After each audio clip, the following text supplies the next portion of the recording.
तो देश भर में आज हनुमान जयंती मनाई जा रही है। कई शहरों में शोभा यात्रा का आयोजन किया जा रहा है। इस बीच उन शहरों में हनुमान जयंती मनाने के लिए खास आयोजन किए गए हैं जहां हाल ही के दिन में हिंसा हुई है। मध्य प्रदेश भी हिंसा का शिकार हुआ, वहां भी हमें हिंसा की आग देखने को मिली। लिहाजा भोपाल में हनुमान जयंती के मौके पर सरकार की तरफ से कुछ शर्तों के साथ जुलूस निकालने की इजाजत दी है। आयोजक आपत्तिजनक नारे, बैनर, पोस्टर नहीं लगा सकते। अव्यवस्था होने पर आयोजक को जिम्मेदार माना जाएगा। इसके लिए उन पर कानूनी कार्रवाई की जाएगी। रामनवमी के मौके पर हिंसा को देखते हुए इस दौरान अब जो है प्रशासन खासा अलर्ट पर है। आपत्तिजनक नारे नहीं लगाए जा सकते। अव्यवस्था अगर हुई तो उसके लिए जिम्मेदार कौन होगा? जो ऑर्गेनाइजर है। 600 पुलिस वालों की तैनाती कर दी गई है।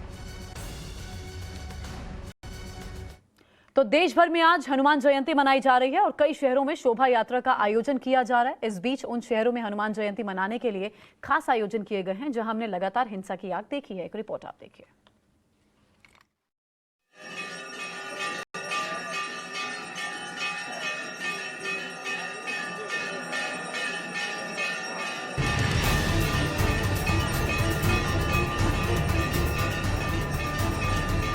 रामनवमी पर हुई हिंसा को लेकर जारी सियासत अभी सही से थमा भी नहीं कि हनुमान जयंती पर शोभा यात्रा निकालने की तैयारी शुरू हो गई है।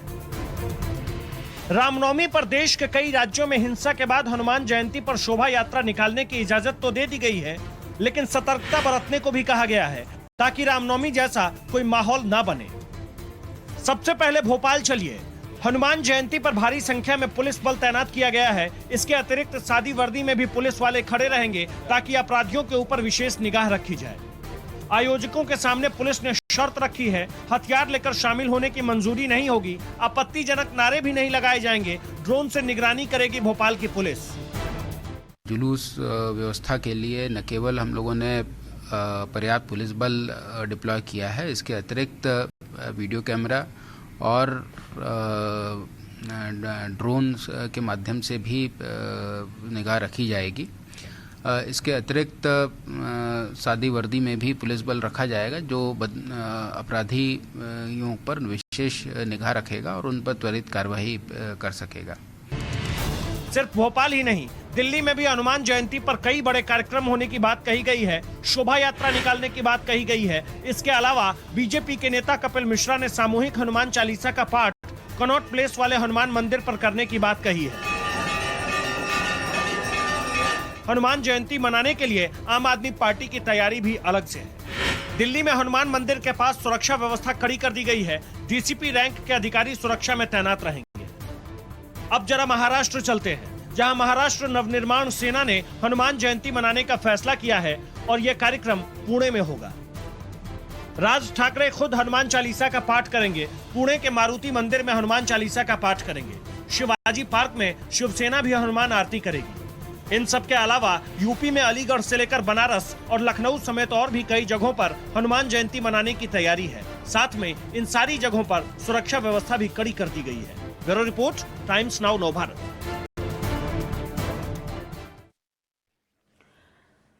भोपाल और खरगोन से मेरे साथ मेरे दो सहयोगी जुड़ गए हैं। गोविंद गुर्जर मेरे साथ हैं और साथ ही अनुज मेरे साथ है। गोविंद, क्या स्थिति है अभी वहां पर? इजाजत दे दी गई है शोभा यात्रा की, लेकिन प्रशासन ने कई कड़े नियम तैयार करे हैं जिसका पालन करना होगा। अगर नहीं किया तो ऑर्गेनाइजर पर कार्रवाई होगी। देखिए, इजाज़त की अगर बात की जाए तो सिर्फ खरगोन को छोड़कर सब शहरों में इजाज़त है कि विशेष तौर पर भोपाल में जो 16 शर्तें रखी गई हैं कि आप डीजे पर कौन सा गाना बजा रहे हैं उसकी लिस्ट बताइए। आप शोभा यात्रा में त्रिशूल और गदा के अलावा और कोई हथियार नहीं लहराएंगे, ये इंश्योर कीजिए। कोई प्रोवोकेशन क्रिएट हो जिससे इस तरह की स्लोगन्स नहीं शाउट करेंगे। तो ये भोपाल का माहौल है। लेकिन खरगोन की अगर बात की जाए तो यहाँ इजाज़त नहीं है शोभा यात्रा की और अभी जो टेंस्ड माहौल बना हुआ, हालांकि 2-2 घंटे की छूट दी गई है कर्फ्यू में। और कल भी 4 लोगों को, संदिग्धों को जो गुजरात से यहाँ आए हुए थे, पुलिस ने हिरासत में लेकर उनसे पूछताछ शुरू की है।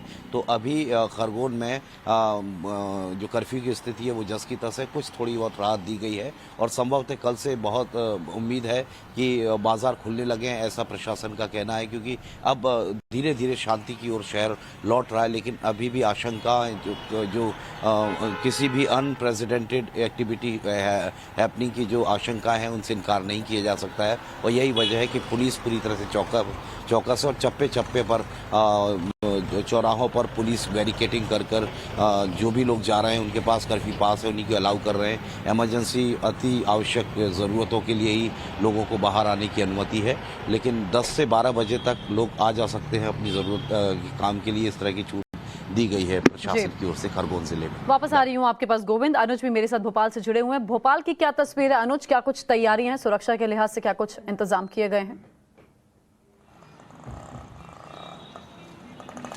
जी देखिए, अगर यहाँ की बात किया जाए तो जिस तरीके से फिलहाल शोभा यात्रा को अनुमति दी गई है, लेकिन बाकायदा शर्तों के साथ इस शोभा यात्रा को अनुमति दी गई है। साथ ही साथ यहाँ इस वक्त हम इस 4 बत्ती चौराहे पे मौजूद हैं। ये वो इलाका है जहाँ से शोभा यात्रा जो है वो गुजरेगी। कालीघाट मंदिर से होते हुए शोभा यात्रा जो है इन तमाम इलाकों से गुजरेगी। करीब 3 किलोमीटर का ये पैच है जिससे शोभा यात्रा गुजरेगी। लेकिन ये वो इलाके हैं जिन्हें संवेदनशील इलाके हैं और जिसको लेकर शहर काजी ने बाकायदा लेटर लिखा था और ये कहा था कि इन इलाकों से शोभा यात्रा को निकलने की परमिशन न दी जाए। हालांकि परमिशन दे दिया गया है। ऐसे में शर्तें रखी गई हैं। साथ ही साथ करीब 600 के आसपास पुलिस कर्मियों की तैनाती की गई है। ड्रोन के जरिए चौकसी बरती गई है। डीजे पे कौन गाने बजाए जाएंगे उसके लिस्ट मांगे गए हैं। साथ ही साथ जो तमाम लोग शामिल होंगे उनको भी चिन्हित किया गया है इस शोभा यात्रा में जो लोग शामिल होंगे। तो निश्चित तौर पर जो हाई राइज बिल्डिंग है वहां पर पुलिस की तैनाती की गई है। हाई राइज बिल्डिंग पर किसी तरीके के पत्थर न हो उसको हटा दिया गया है।